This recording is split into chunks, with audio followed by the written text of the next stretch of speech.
Haideți să ne, dragi prieteni, să facem live-ul ăsta special din partea mea. Dumitru Vasilescu, emblema Gorjului, bineînțeles pentru frăționul, pentru Sudic Florin din Anglia, Londra. Și pentru scumpa lui soție, pentru Gianina la mulți ani.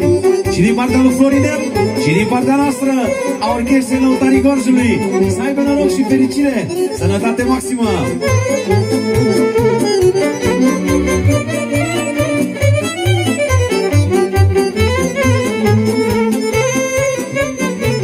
Iau Gianina. Da, zânzor când m-am scolat, dar și în oglindă m-am uitat, mă. Dar am văzut că trece viața și mi se zbărcește fața. Dar vine Florinel la mine, azi e ziua ta, știu bine. Atunci m-am pus să mă arăt, mă.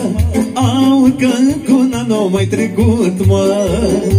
Dar vine Florinel la mine, azi e ziua ta, știu bine. Atunci m-am pus să mă arăt, mă. Au că încă un an n-a mai trecut, mă. Bine, Lăutarii! Așa cum s-a anunțat din partea lui Florin Sudic, pentru viața lui, inima lui, pentru Gianina lui. Să aibă noroc și fericire!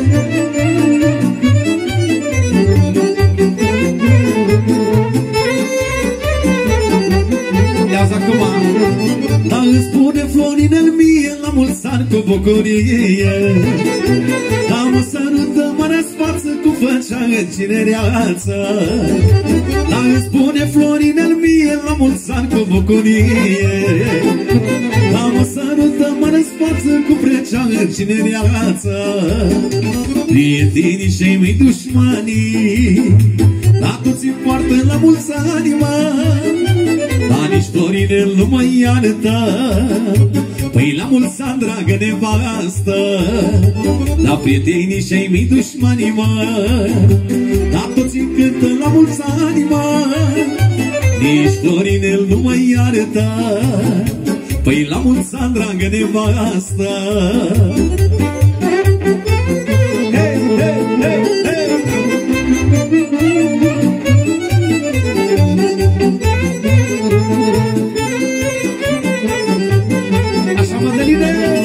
Să ne vadă tată Anglia, tată Londra.